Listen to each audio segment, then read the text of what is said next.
Hello, guys. Whoever's out there, whoever's listening today, I hope you're doing well. We're gonna start here really soon.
Hello, guys. How you doing out there?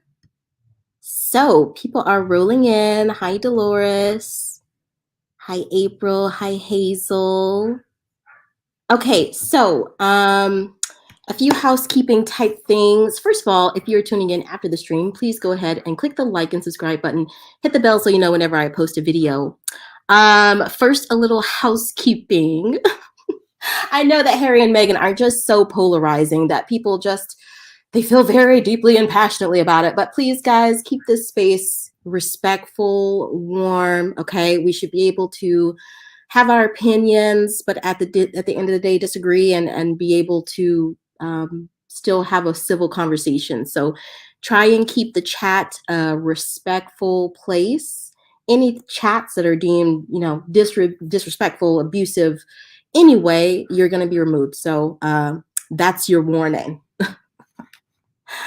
How you guys doing today?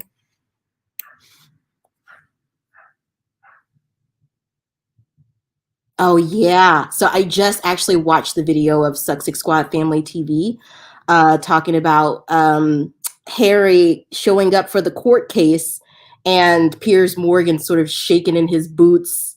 What do you guys think about that? If you haven't already, check out Sussex Squad Family TV. They just recently did a video. I literally just watched it downstairs. And basically, as you guys know, Harry and Meghan, they pulled a court case against the Daily Mail, and I guess somewhere in the corrupt UK tabloid media's mind, I guess they thought that Harry wasn't gonna show up. I have no idea. But he did show up because Harry's a stand-up guy. And even, what I find so hilarious is even as much as they try to vilify Harry and Meghan and make it seem like the entirety of the UK just totally hates them, I even saw that like 10-second footage on Success Squad Family TV's video of like showing Harry at the court case. And Harry, first of all, he's smiling. He looks in good spirits, and it seems like everybody's really excited to see him. So I don't know. Hi, Cookies and Cream. Hi, everybody. Pierce is probably wearing his Depends. Oh my God. Going in hard. Okay, guys. Okay. Remember, let's try to be respectful now. I know it's so hard. With the deranges, but we got to try. Yes, I know. And Piers Morgan, it's just like, it's like I said in that video where I talked about, how the corrupt UK media needs to be reformed. It goes so much deeper than just really crappy tabloid stuff. It's a culture thing. Like, the US, I'm American. Like I told you guys, I'm American. I live in France. I've lived in France for 5 years. I've lived in the UK for 6 months, and sort of seeing all those perspectives, the UK really just they need a media reform. The USS has several, like in the 30s and the 40s and the 80s and the 90s. There's even, I feel like kind of a reform going on right now. And if I'm not mistaken, Rupert Murdoch owns Fox News. So this has been happening in the US for a long time. So, but yeah. Hey guys. Prince Harry and Elton John showed up. Yes. I saw that Elton John showed up. Really good point, Dolores. I feel like what Harry is doing is he is finishing up Diana's work. Diana was basically such a sweet soul, and I feel like she was kind of the first one to really shine a light on all of the corruption that goes on over there with the monarchy in the UK.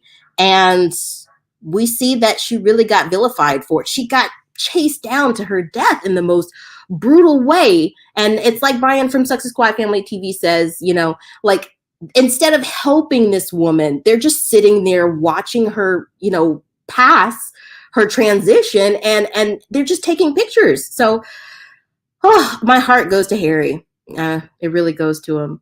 Yeah.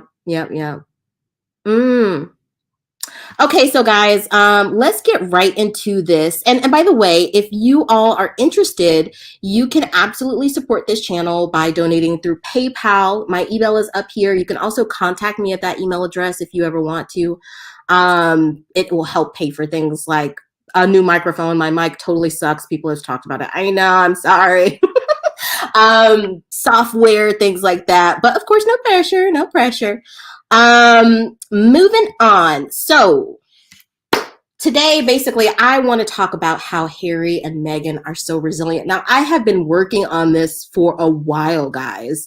You guys probably recognize some of these hallmark dates up here, but I think it behooves us to sort of go back in past and think about how they've gotten to where they are right now, because their story is just so captivating. Oh, yes, Hazel. I really pray that Harry wins this case as well. I'm with you. I'm with you. Um, the timeline is really interesting. I feel like we need to take a look at that because essentially, most of the Sussexsquad Squad channels that I watch now, when I go and I look up hashtag Sussexsquad Squad on YouTube, on Reddit, on Twitter, and no shade to anyone, no shade to anyone's approach, but they usually are talking about the negatives surrounding Harry and Meghan, as they should, because this is a system thing. Systemic racism, systemic prejudice, systemic sexism. It's something that's interweaved so much into society, and that's something that needs to be exposed. But I want to approach the content where we talk about Harry and Meghan on my channel. I really want to talk about how resilient and how the positive things that they've accomplished really should not be overshadowed by those negative things. And I feel like even the most ardent Harry and Meghan supporters, we can forget that. We can get so caught up in the Faily Mails or the Daily Fails, however you want to say it. We can get caught up in, the bad press that comes out about Kate versus Meghan, we can get caught up in that and just get so angry, and so taken aback by emotions that we forget that they have accomplished so much and they are going down in the history books on the right side of history. So let's think about this whole timeline. So we know from the Harry and Meghan documentary on Netflix, docuseries, that basically back in 2016, from the first time that Harry and Meghan met, he was basically just captivated by this beautiful, warm, glowing, charismatic woman, and I feel like, as someone who is a Black American married to a European guy, those culture clashes sometimes turn into something really beautiful. I imagine he saw her and just was like, who is this beautiful creature? Even with a little doggy face Snapchat filter, it was like, I guess he just saw that radiant woman exuding from that. And then you take it to November 2016. So first public sighting in London, already receiving death threats. Yes. Okay. So guys, did you know that when I went and kind of looked into the history of when they met and back in 2016, you can use Google search tools. Good morning, Compton Cali girl. Yeah. Do you know when you go in Google search tools, you can basically kind of look at it as if you were looking at the date in 2016. There's also this website called like webarchives.org or something like that, where you basically can go and look at the web, look at pages on the web as if it was during that time. And I sort of did that when I was doing some of my research here. And apparently from the very beginning, Meghan Markle was receiving death threats. From the very beginning, guys, like November 2016. And that's something you'll hear from the derangers a lot. It's something you'll hear from the corrupt tabloid media. They'll say, oh, from the very start, we embraced Meghan Markle. We were so excited about her. But I mean, it's not really true, is it? From the very beginning, she was receiving xenophobic, racist sort of rhetoric online. She was receiving weird press, in the UK tabloid media, weird press, and she was receiving death threats from the very beginning, from 2016. So that just goes to show you that they are really, they are spearheading themselves, sort of pushing themselves as an armor against a system. This is not just against the UK monarchy. This is against a system. And I feel like that's why you have so many people around the world, in Europe, in the US, in Africa, in Asia, sort of rallying around Harry and Meghan, because this is so much bigger than them. The way that the Daily Mails and the Mirrors and all of those terrible tabloid medias make it seem like is that, Harry and Meghan have been whining about their family from the beginning and blah, blah, blah, blah, blah, blah, blah. But no, this is against a system that is sexist, racist, xenophobic. This is so much bigger than them. So by October 2017, Meghan Markle mentions in the very beginning her struggles to the Vanity Fair article. If you guys ever read that one, it seems like here we are in 2023, and I really didn't start getting into Harry and Meghan until recently. I saw their plight and their struggles, and I was just like, man, I need to do what I can to sort of like speak up for them. And I wish I had known about it sooner because it's been going on a really long time. So their engagement was announced in November 2017. And I do remember there was a lot of hype around this. I do. And even my like aunts, I remember vaguely like my aunts talking about it and stuff. Like it was like they knew more. Okay, April. Yes, yes, we're going to talk about that straight out of Compton headline. Exactly, exactly. So April says the first tabloid story out was accusing her of being from a gang scarred neighborhood almost straight out of Compton. It was a hot mess, and we're going to look at all of that. Now, I have been working on this for so long. It's been like weeks now that I've been compiling this, and I have 8 reasons that Harry and Meghan are so resilient, but I can't even like, if we went through all 8 of the reasons, we would be on here for like 4 hours. So I literally chopped it up into, we're just going to go through 3 reasons today, try to keep it down to at least, 45 minutes or an hour or something. And then we'll have a part 2, possibly a part 3 if it's too much. But this is sort of just an overview. In a second, we're going to get into all of those really, wiry details. But we know that May 2018, Harry and Meghan, they're married, right? And so the first thing, one of the first things, what do you experience as one of the first joys of being in a married union?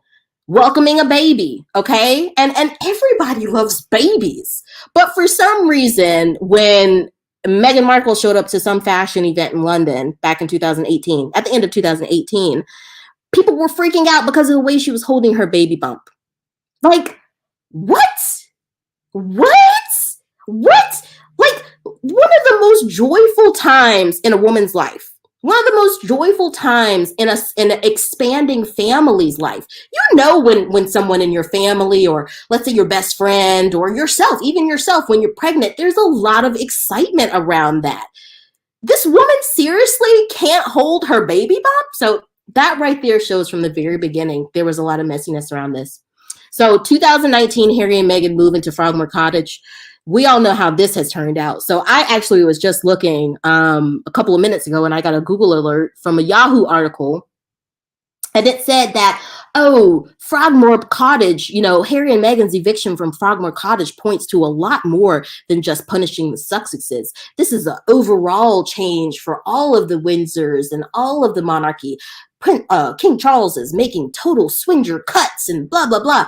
It's like, yeah, okay. But is that also the reason you making swinger price cut or cuts or budget cuts, whatever, to all family members, quote unquote, all family members? Is that also why right now, while Prince Harry is in London for a court proceeding, you can't even take a little bit of your time to go and see your own son? Like I said, this is like a way bigger cultural issue. So, and then the other thing that was weird to me about Frogmore Cottage is, dude, in terms of royalists, in terms of the monarchists, it's like a friggin' closet. They couldn't do better than that. Exactly. Who can't hold their baby bump? But you couldn't do better than giving them the old slaves quarters out here, Frogmore Cottage. That right there for me says from the very beginning, Prince Harry was an other in his own family. And then when he married a real other in the signs, in the eyes of the monarchy, in the eyes of this sort of xenophobic, far right view of the UK, that was like even a whole nother level. So sometime in 2019, baby Archer's color was discussed. And you know what? Harry and Meghan are they're so tactful and they're so classy. Like so many people in the UK are so classless, that they didn't even really want to put out there who even talked about this. They just wanted the point to be raised to show you that there's real stigmas around color in Britain and in the monarchy. Right? But I don't know who it was. Do you guys know? I mean, I've speculated it could have been King Charles. I mean, something tells me it was King Charles. Yeah, Cookies and Cream. So Cookies and Cream says all the unroyals have to do is stop their one-sided war. Yes, call off their racist henchmen and leave the Sussexes alone. Yes, girl, I am with you.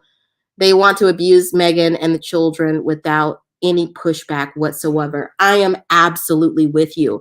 And you know what, guys, in this live stream also convinced me. A lot of people think that Harry and Meghan shouldn't give up their titles. I personally do, okay? But convince me otherwise. Convince me otherwise, because I'm going to explain to you why I think that they should give up their titles. Just from the perspective of these crazy people in the UK, and please do not underestimate crazy people, because it is that same flavor of crazy people in the US who put Trump in office. Even after this man is impeached, they're still trying to put him in office. So do not underestimate crazy. These people have been making Harry and Meghan's life a living hell for a very long time. And you have to think in the mindset of an abuser. Now, oftentimes these abusers are narcissistic. They see Harry and Meghan, even if it's not true, as leeching off of their rights as citizen through tax dollars. That's how they see it. And that's also how they see the other royals. Why do you think that there's this, very convenient timing right now that King Charles is, changing up things, changing up budgeting things? But, convince me otherwise. So by mid 2019, 2020, life is a struggle. Death threats are still coming in, and Meghan has mental health struggles. She's struggling with racism that she's experiencing in the royal family. She's got mental health struggles. You know what? At that point, you would think that Harry's family, as his own family, would be like, oh my God, dear God, your wife is experiencing mental health struggles. Do what you need to do. Like, don't worry about your duties. Do what you need to do. Go somewhere. We'll definitely pay for your security. We'll try to negotiate with the media to keep it, under wraps. Do what you need to do. Go to a retreat. Go on a vacation. Go to a facility. Get into a program. Whatever you need to do, we're here to support you. Don't you think that's what a family would do? But that's not what happened. And so between sort of end of 2019 and the beginning of 2020, it just multiplied tenfold. Nice, April.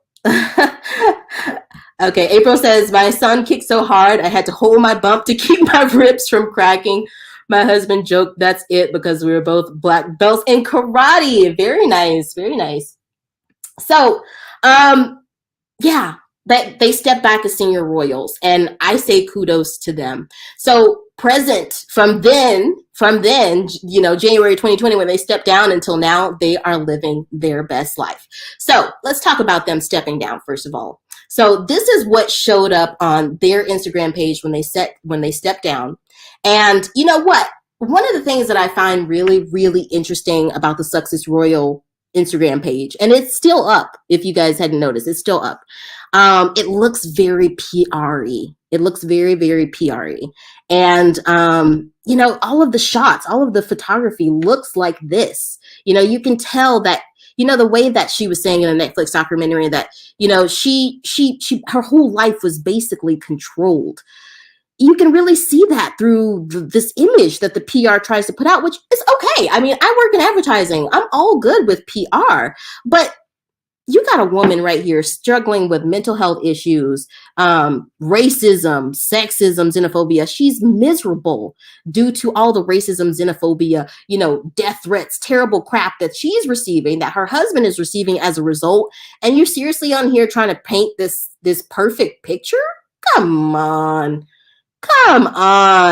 Seriously. Come on. And you know what? I just feel like, yeah, I don't know what to make of that. The fact that it's still up there, it seems in poor taste. It seems like they're just trying to, CYA, or I really don't know. So let's talk about these death threats, exactly what Meghan Markle said in the Netflix documentary. And I pulled an article here from Newsweek. So this is pulled directly from this article from Newsweek.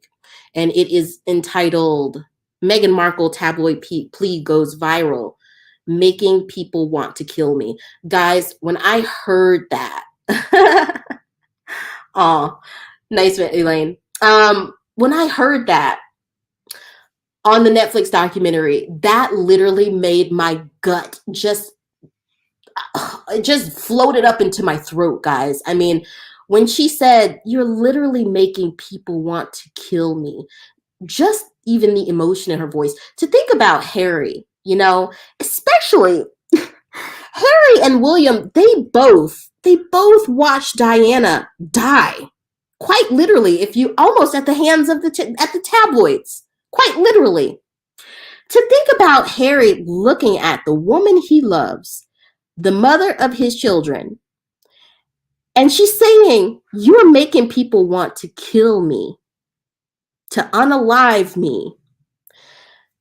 And still, it's radio silence from the monarchy. They refuse to put out a statement saying that they don't condone racism. And, it seems like they're collaborating directly with the corrupt UK tabloid media. It's just insanity. So Meghan says, "You're making people want to kill me."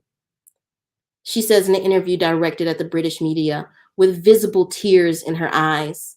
"It's not just a tabloid. It's not just some story. You are making me scared." Imagine that, guys. Imagine that. I sense the same thing when I go and look at comments on some of my own videos. And usually they are those polarizing videos about Meghan Markle, about Amber Heard, about Nancy Pelosi. People, it doesn't even seem like they even have a mind of their own. I just posted a video about Chris Rock. Same thing's happening with him. It's like social media and the public just takes up some stands and then everybody follows suit. And why? Because you're lonely? Because you're a hot mess? And then after all of that, it's somebody's life is in danger because of your folly. And that's all it is. She says, "You're making me scared. And you created it for what? Because you're bored? Or because it sells your papers?" That night, to be up and down in the middle of the night, looking down my hallway like, are we safe? Are the doors locked? Is the security on? That's real. Are my babies safe? Gosh. And then this is what Harry says. So that first portion is basically what Meghan says. Harry says, "History was repeating itself.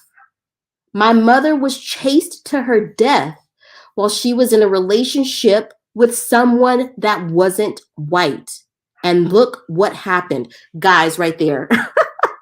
I was looking at this comedian. I'm sorry to laugh. There was this comedian recently, and he was like, it was a white dude. And he was like, once you marry black, there is no you. There's we black, and it was just, me and my husband busted out laughing. But, there's a funny thing that happens when a white person or a European person really forms lasting bonds with people of color, either through a romantic relationship like marriage, like, friendship.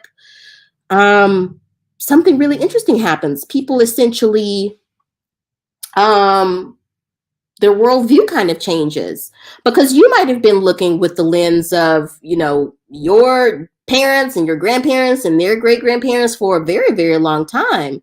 But then you come into it with a closer look and you're like, dang, that life is not easy that way.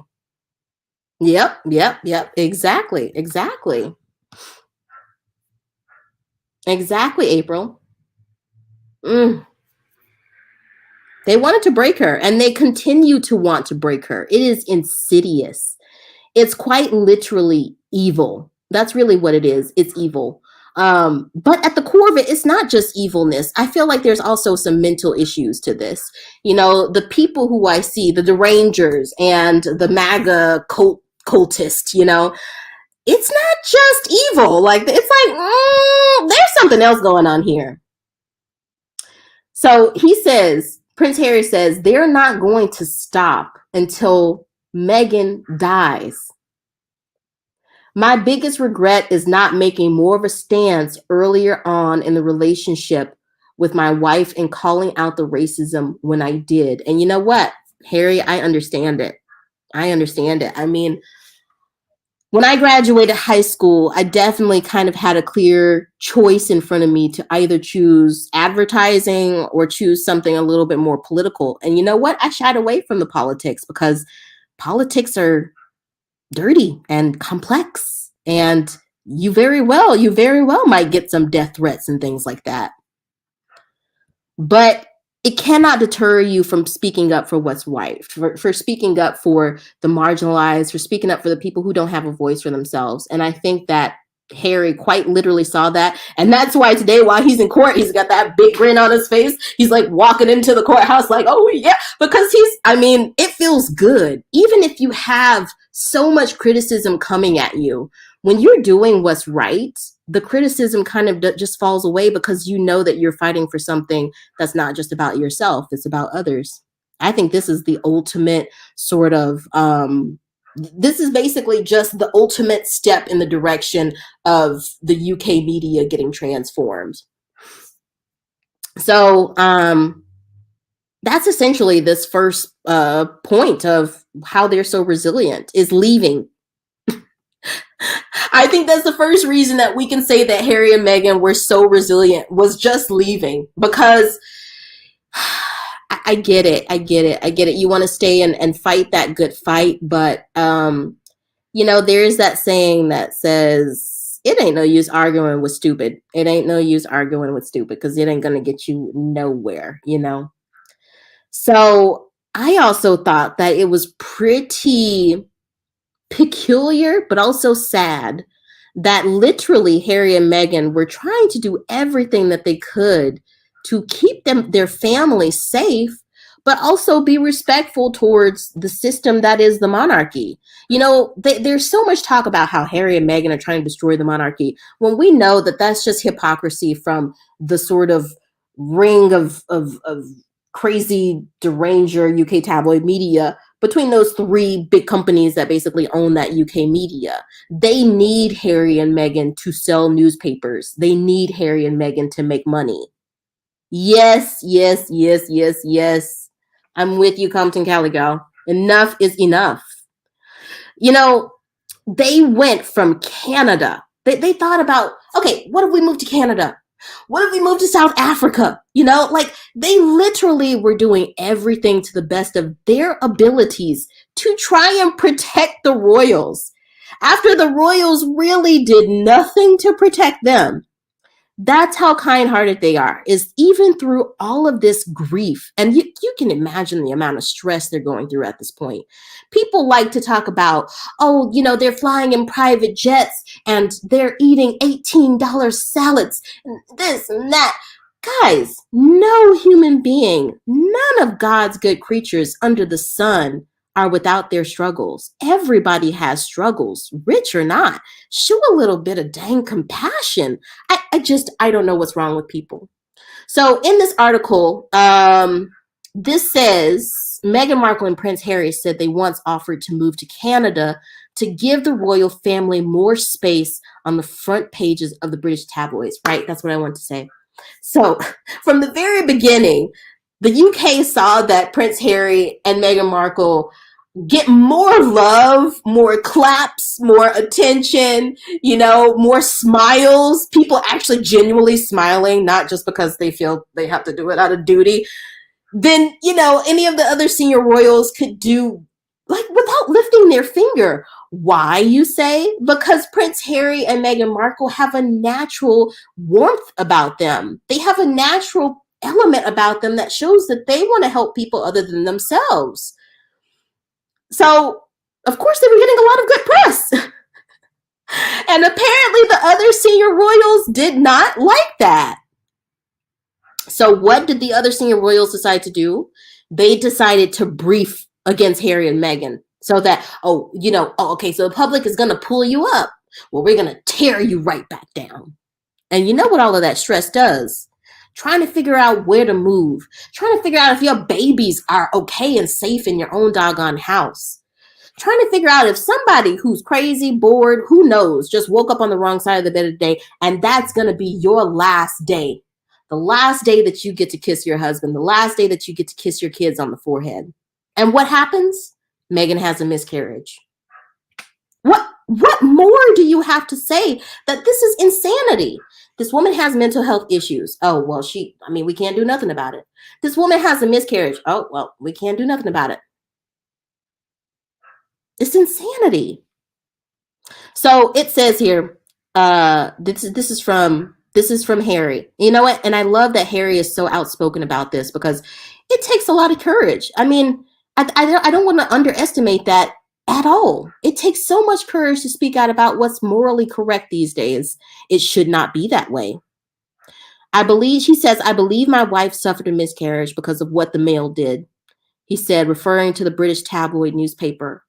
I watched the whole thing. Now, we absolutely know that the miscarriage was caused by that. Of course we don't. But bearing in mind the stress that caused the lack of sleep and the timing of the pregnancy, how many weeks in she was, I can say from what I saw, that miscarriage was created by what they were trying to do to her. Disgusting. Disgusting. So, moving on. So this one from the Sunday Times says, the palace signed off on us moving to South Africa. Harry and Meghan and the final Netflix episodes. So this is more of what Harry says. And I think Harry's perspective is really, really interesting in a few ways. It shows he's in solidarity with his wife, unlike much of what you see from other senior royals. They move as a unit, you know. I think they actually represent that people's princess and people's prince, you know. They actually show that they're working as a unit. They're not just parroting what the firm or whatever is saying. So Harry on the rift with his brother William. William and I both saw what happened in our dad's office, and we made an agreement we would never let that happen to our office. I would far rather get destroyed in the press than play along with this game or the business of trading. I see my brother's office copy, the very same thing that we promised the two of us would never, ever do. And that was heartbreaking. It's terrible, guys. This was years in the making. So this is about leaving the royal family. This was years in the making. We wanted to remove the supposed public interest that the press had over every element of our lives. Their argument was, if you have even 1% public funding of any part of your life, then we can basically claim public interest and we can invade your privacy on everything. And we know that that's what the Daily Fail has been doing for a very long time. They're like, oh, well, you're celebrities? Well, we get to peek into every little corner of your life. Like, come on, dude. Seriously? In 2018, we had already talked about perhaps moving to New Zealand. Ugh, add New Zealand to that list. I forgot about New Zealand. I should have put a map of New Zealand up here. This is how much that Harry and Meghan are trying to consider their abusers. Perhaps moving to New Zealand, and that never transpired. Then the beginning of 2019, we discussed the whole concept of us moving to South Africa and us supporting charities and organizations in Africa. The palace signed off on us moving to South Africa. My father's office knew about it. My brother's office knew about it. And my grandmother's office knew about it. No one else knew. It was very much an internal document. No one else knew. And he goes on to say it was leaked to the Times paper, and then the whole plan was scrapped because it became a public debate. Once plans like that become public debates, 9 times out of 10, it's going to fail. Good Lord have mercy. Yes, Tyler Perry. Okay, so I just made a video talking about Chris Rock. I don't like Chris Rock. I'm done with him. I will not support any more of his films, any more of his stand-up comedy, nothing, because to me, he's just another black face of white racism. Just like Nate the lawyer with the silly Christopher Boozy thing. It's like they see, oh, we got a lot of traction. We got a lot of attention. But what you don't know is that attention is coming from white supremacists. Like, you're just a pawn. Why don't you understand? So anyway, so Tyler Perry, if you notice, so Chris Rock, I made a video about Chris Rock and Will Smith. And you guys know about that slap at the Oscars or whatever. Okay, cool. But let's talk about the deeper thing behind this, because Chris Rock has had a bone to pick with I'm sorry, not with Prince Harry and Meghan, with Will Smith and Jada Pinkett Smith for a very, very long time. And Chris Rock he's made very many statements and worked on projects that just seem and direct, kind of counterproductivity against Black struggles, against Black women. Like he doesn't seem like he really respects or values Black women. And that was shown when he took a dig at Jada Pinkett Smith at the Oscars about her hair, when this woman is suffering from an illness. She's suffering from alopecia. Okay, so like, yes, Will Smith wasn't right to go up on stage and smack Chris Rock, but he was defending his wife.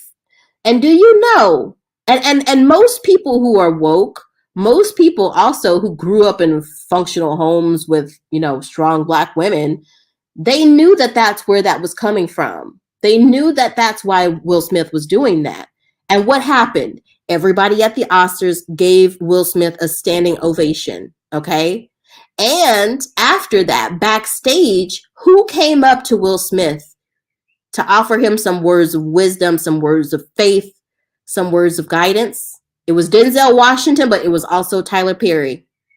And who came to the aid when Harry and Meghan seemingly had nowhere else to go? It was Tyler Perry.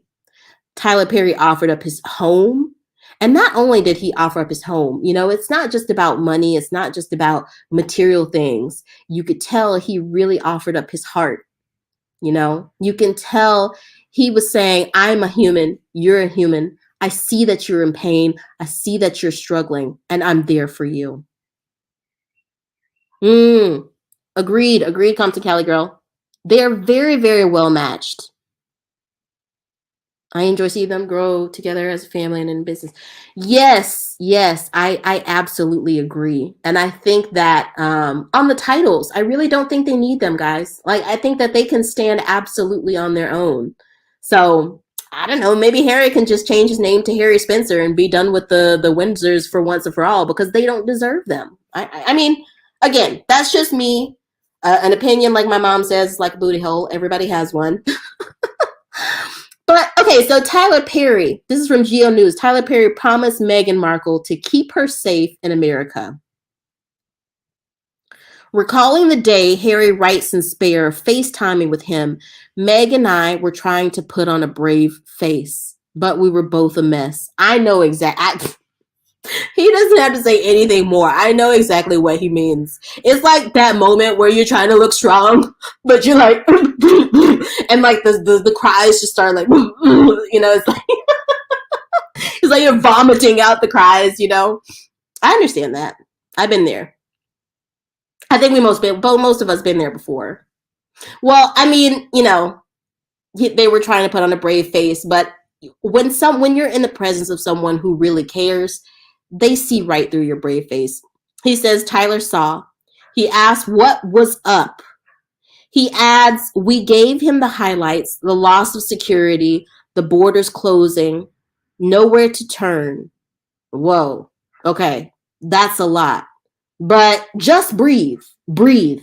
That was the problem. We couldn't breathe. Look, take my house. What? My house is in Los Angeles. It's gated. It's secure. You'll be safe there. I'll keep you safe. I just picture Harry and Meghan on that FaceTime. Like, what? Your house? Oh man, it's too good. Oh, it's too good. Yes. Cookies and cream.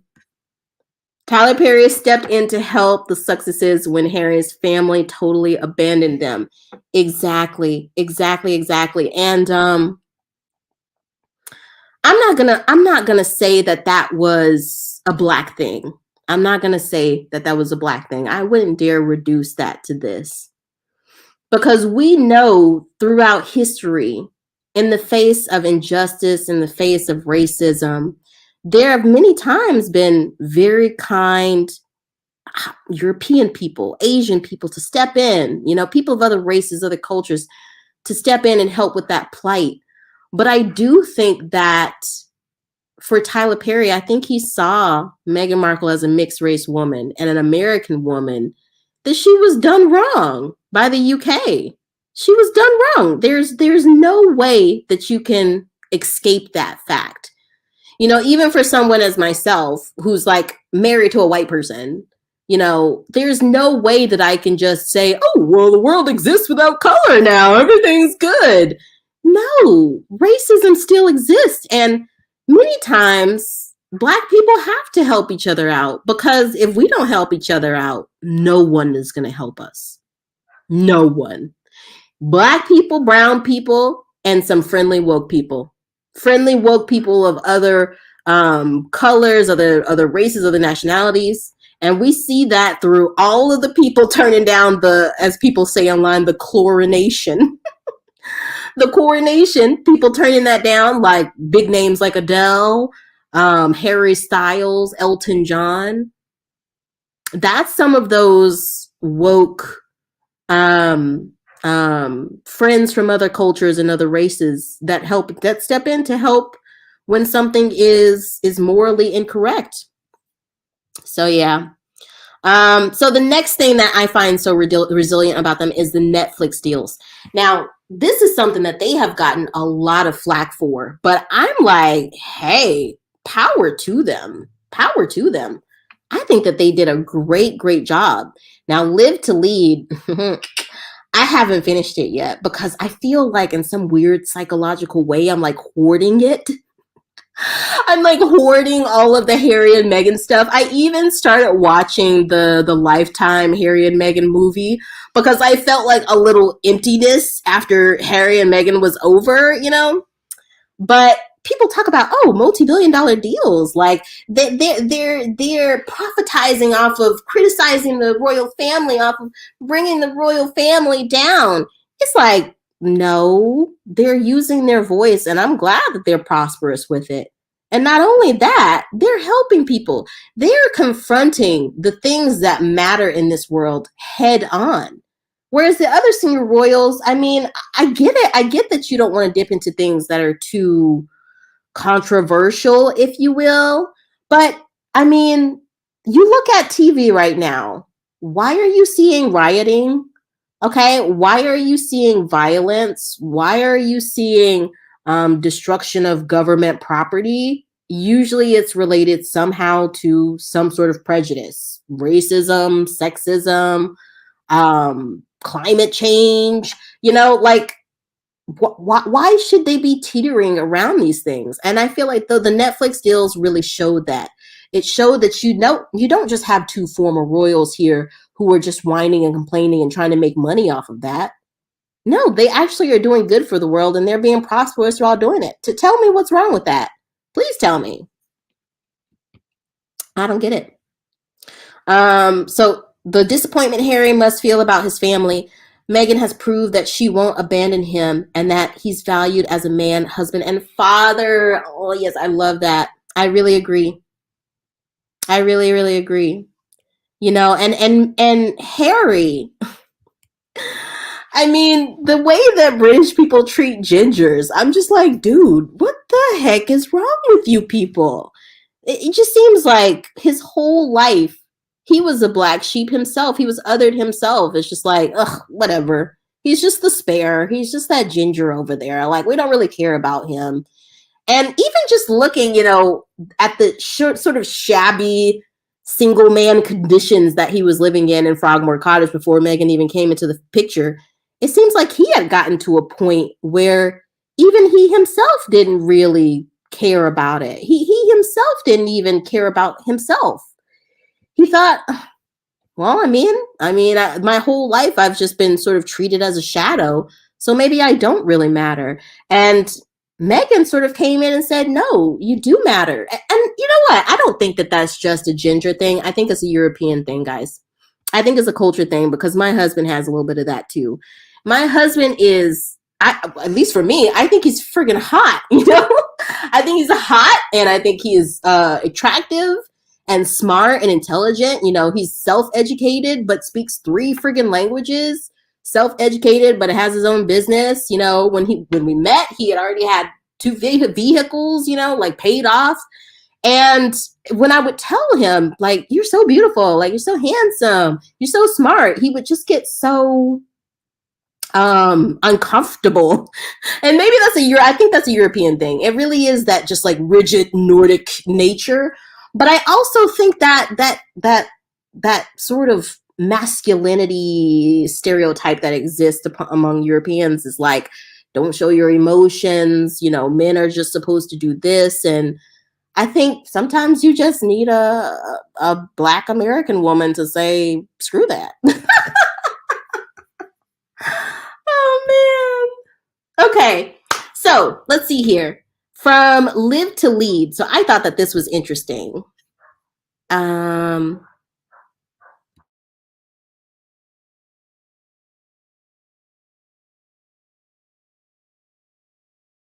uh, okay. Yeah, so the successes have played nice in all the shenanigans that has been going on. It's time to fight to be able to enjoy the labors of all their hard work they've accomplished. Yes, I agree. I agree. So Harry and Meghan's next Netflix docuseries will drop on New Year's Eve. And so this was at the time, this is December 20th, 2022. And this was CNN.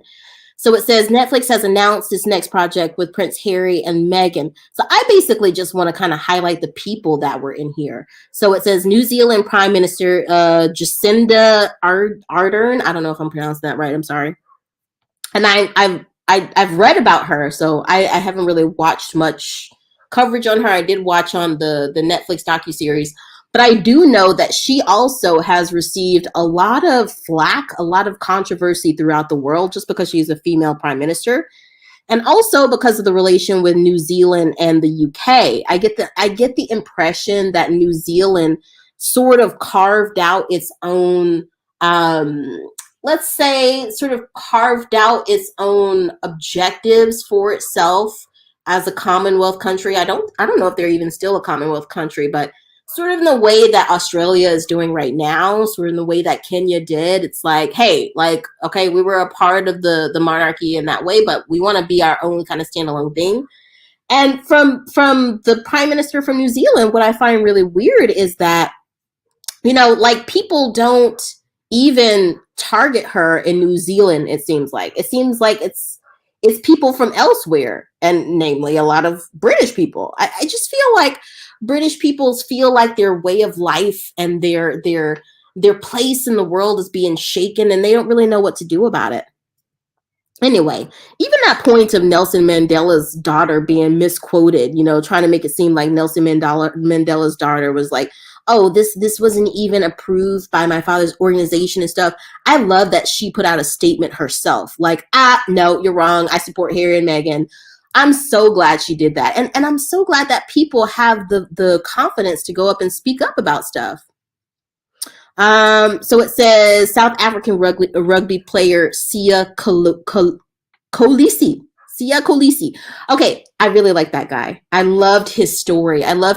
Sort of talking about coming from a background of clearly adverse poverty, being raised singularly and solely by his grandmother, who was a hardworking woman, not really being able to afford food as he's young and getting older. And but you see that he was also welcome into the rugby sort of world as I'm not going to say a token, but it's like they don't allow too many Black people at once to do that. It's like one at a time.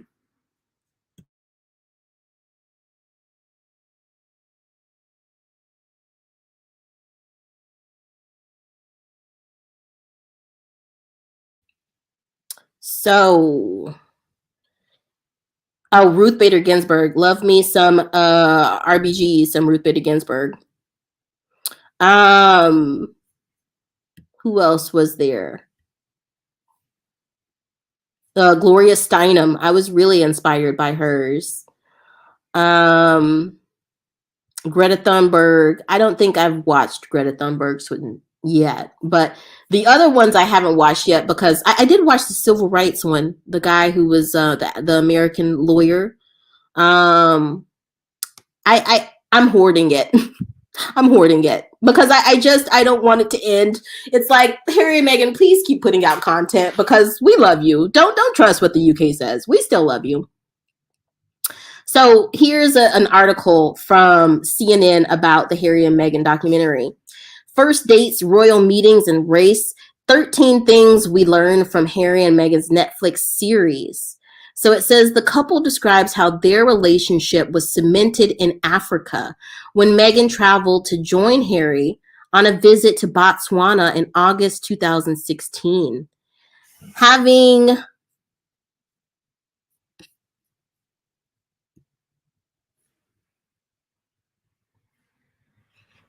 only met him twice before. We had to get to know each other before the rest of the world and before the media joined in. So they knew from the very beginning that this was going to be a media circus. They spoke of living in close quarters with the bare minimum and how they were still so unsure of how the relationship would develop. Beautiful. So again, right there from the very beginning, racial undertones. After news of their relationship broke, Meghan recalled how quickly she became the focus of photographers and the media. The royal family regarded such intrusion almost as a workplace hazard, according to Harry. As far as a lot of the family was concerned, everything that she was being put through, they had been put through as well, Harry said. He continues on, so it was almost like a rite of passage. Some of the members of the family were like, right, but my wife had to go through that, so why should your girlfriend be treated any differently? Why should you get special treatment? Why should she be protected? I said the difference here is the race element. I remember him saying that in his cool British accent so candidly. But the difference is the race element, you know? But it's true. It is very, very true. And if you want to take a quick look at the race element, I have compiled here a list of all of the atrocious, gross headlines that Meghan Markle has suffered through having joined the royal family. So there's that line that you guys mentioned. Harry to marry into gangster royalty. New love from crime-ridden neighborhood. Prince Harry could marry into gangster royalty. His new love is from a crime-ridden Los Angeles neighborhood, which she wasn't. She wasn't. Like, she grew up close to West Hollywood. It's not a crime-ridden neighborhood. It's not Compton, LA. Okay. There's so many things to unpack here. And I think the problem with the dominating class, dominating race, is many of them don't understand how they can be coming across as a huge fat bigot. You know, they're like, oh, I mean, they didn't call her an N-word in that article, but you can clearly see they would not have done the same thing about Kate Middleton. Kate Middleton's also a commoner, but they wouldn't have been talking about how she was brought up around a bunch of Joeys, you know? Like, it's yeah. So, of course, the Daily Fail gets in here. Exclusive. Oh, well, that's the one. That's the same thing. And then there's another one here that's really weird. Thin blue blood and Spencer with pale skin and ginger hair with some rich and exotic DNA. Now I think that was referring to their kids. Like, oh, you're going to have the blue blood Spencer, aka the strong, dominant white gene with some rich and exotic DNA. It's like, what? What are you guys even talking about? What are you doing? And then the ones at the bottom, these sort of point to the difference of briefing, you know? It's like the avocado one. When Kate eats an avocado, it's beautiful and exotic and, you know, natural. And then when Meghan does it, oh, she's killing animals. Agreed. I agree. Love them from a distance. There's nothing but a stumbling block and bad for their mental health. Yes, I mean, it's absolutely easy to see because of the fact that Prince Harry is literally in the UK right now. And his dad won't even come see him. You know, if I was in the US, even not in my home city, like even if I was in New York or, you know, my dad's passed away, but I know that my mom would absolutely come to see me if I couldn't get to her. And I would go and see her. Even in the same city, your son is in the same city right now. And you can't go and just say, hi, how you doing? How you been doing? You been eating well? You feeling well? That's what a parent does. It's insanity. Mm. Mm. Yes, Compton, Cali girl. My people fought to be able to cross the tracks into Compton and wait. Hold on. What does that say? Desegregate. Is that a word? Oh, desegregate. Desegregate. Yes. Yes. Oh my God, yes. Absolutely. And I was just talking about that, on the other side of the pond in the US, Donald Trump is coming under all of these indictments, and I'm just sitting here with my popcorn laughing. I'm like, yes, finally, finally, finally. And you know what? It's like he wants to paint this picture that the insurrection on the Capitol that day was just like some peaceful protesters and rioters. Look at the March on Capitol, with Martin Luther King. Look at that. They were looking sharp, right? They had their nice clothes on. They were interlocked hand in hand. There was total solidarity among them in peace and trying to accomplish civil rights, human rights. Okay. You look at the insurrection at the Capitol, that was just utter chaos. And it's like that's what these far right extremists want. They want us to basically go back to segregation. It is insanity, but that's even more of a reason why we have to continue to speak up for what's right. That's my thought on that. Okay, so we're nearing the end here, guys. So these are some quotes. I showed this on another video recently. This was a scientific study, and it is the construction of Meghan Markle's identity as a biracial woman in media reports by Ardifa and Yamin. And this is a quote pulled from The Sun from 2018. Her mother is black with dreadlocks, and she passes as Caucasian. She, being Meghan Markle, passes as Caucasian. She often received hurtful comments about whether Doria was her real mom. Being biracial paints a blurred line that is equal parts staggering and illuminating. And then, okay, so yes. Okay, this is kind of the last piece we're going to talk about here. Doria Ragland. So, Doria Ragland, basically, the way that they have come after her, and think about Thomas Markle. Thomas Markle has consistently thrown Harry and Meghan both under the bus. Doria has been there solid from the beginning. She's been a supportive mother. Listen to this rancid article. This just highlights that they cannot leave Meghan Markle and her family and her friends well enough alone. And this to me, this article is just like that Straight Outta Compton article. It's just another thing to paint Meghan as black and American and poor and lower middle class and crass. It's just another thing from the firm from the UK to just paint them as lesser than. So it says, Doria Ragland lives 2 hours away from her daughter Meghan Markle's family mansion in a home that she inherited when her father died. From the very beginning, condescension. Oh, Meghan Markle has a mansion 2 hours away from her own mother, who's living in basically this equivalent of a shabby little closet. That's they're not saying that, but they're saying that. Agreed, cookies and cream. Agreed, Charles doesn't have time to see his son, but he has time to visit another country that doesn't want him there. Agreed. Yes. Oh my God, yes. I mean, he was gonna come to France, but if France was like, yo, we got other problems. We ain't got time for King Charles right now.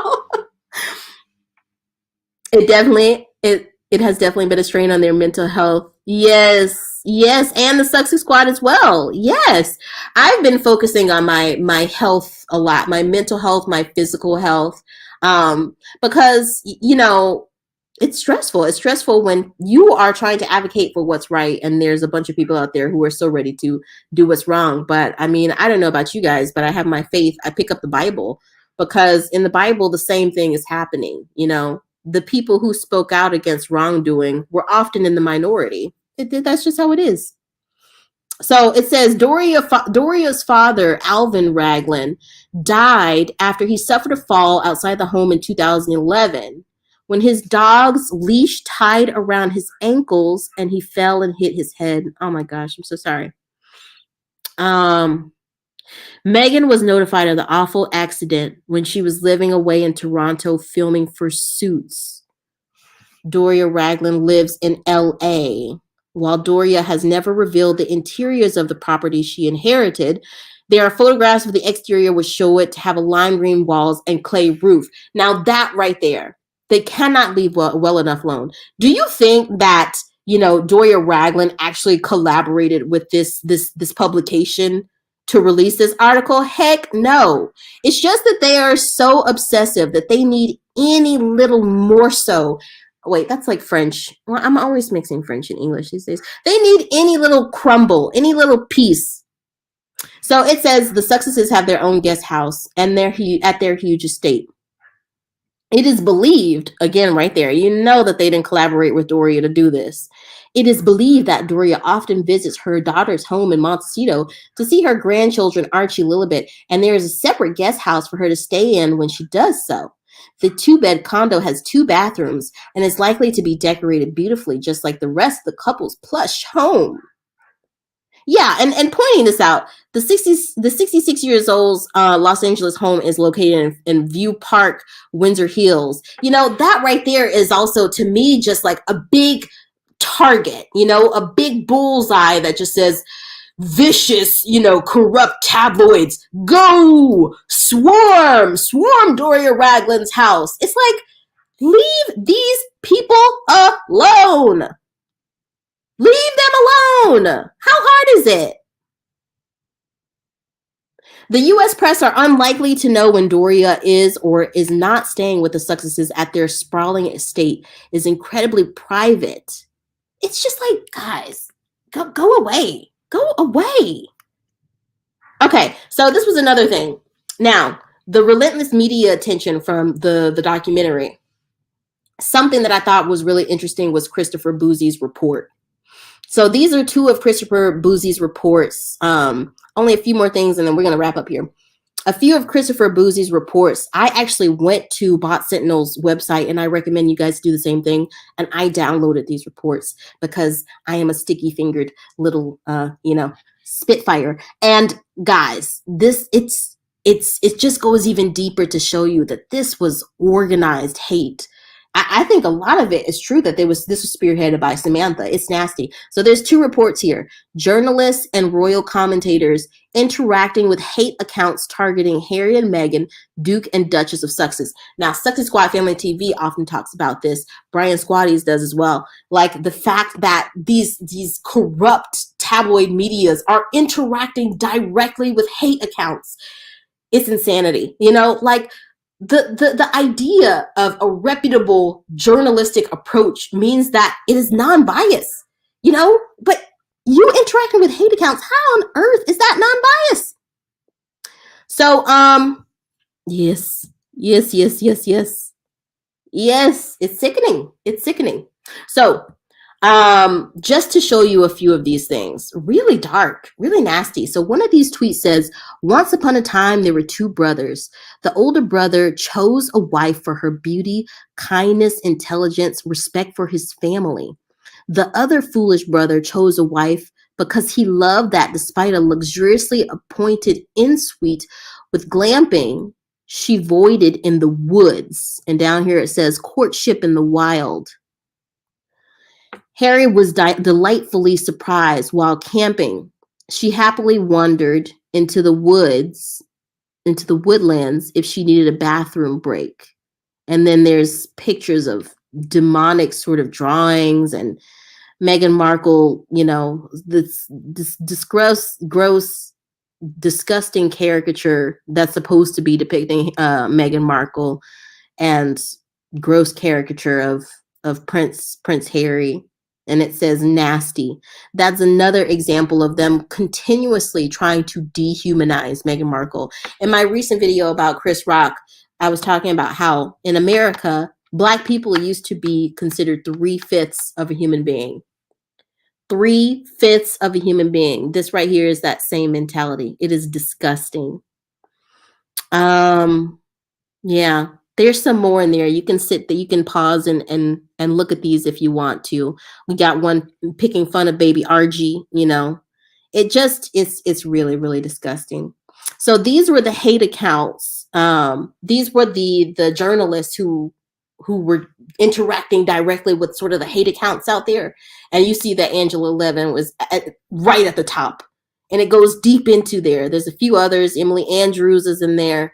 R. Fitzwilliam, Richard Aiden, I feel like I've heard of him. Royal Reporter. Now you know that all of these Royal Reporter, Royal Sussex, Royal blah blah blah blah blah. You know, all of those are just associating directly with the haters.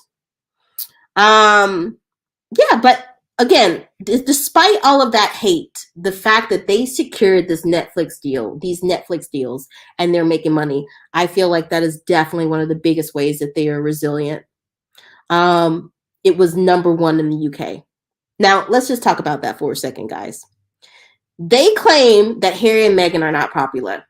They claim that they have tried to overthrow the entirety of the UK monarchy. They claim that they're whining. They claim that people hate them. They claim that, oh, even now people in the US hate them. How many times have I seen that pop up in the comments? Oh my God, even the US hates them even more now. Yet, their Netflix documentary, their Netflix docuseries was #1 in the UK. #1. Part 1 of Prince Harry and Meghan Markle's Netflix documentary debuted with 81.55 million hours viewed, making it the highest viewed documentary premiere for the streaming platform. Now, this has sickening implications, because the thing is I know that many people looked at that just to criticize Harry and Meghan. Anyway, so we made it to #3. This is our last one for the day, and then we're going to wrap up. The last thing for this part 1 that I want to say that I find them so resilient and so lovely for is the Robert F. Kennedy Foundation Award. So, Kerry Kennedy says here on this People's article, Kerry Kennedy previously told Spanish news outlet E! Confidential's Vanitatis magazine that Prince Harry, 38, and Meghan, 41, exemplified the moral courage. There it is again, guys. That courage we were talking about. It takes courage to go against the norm by speaking up for what's right.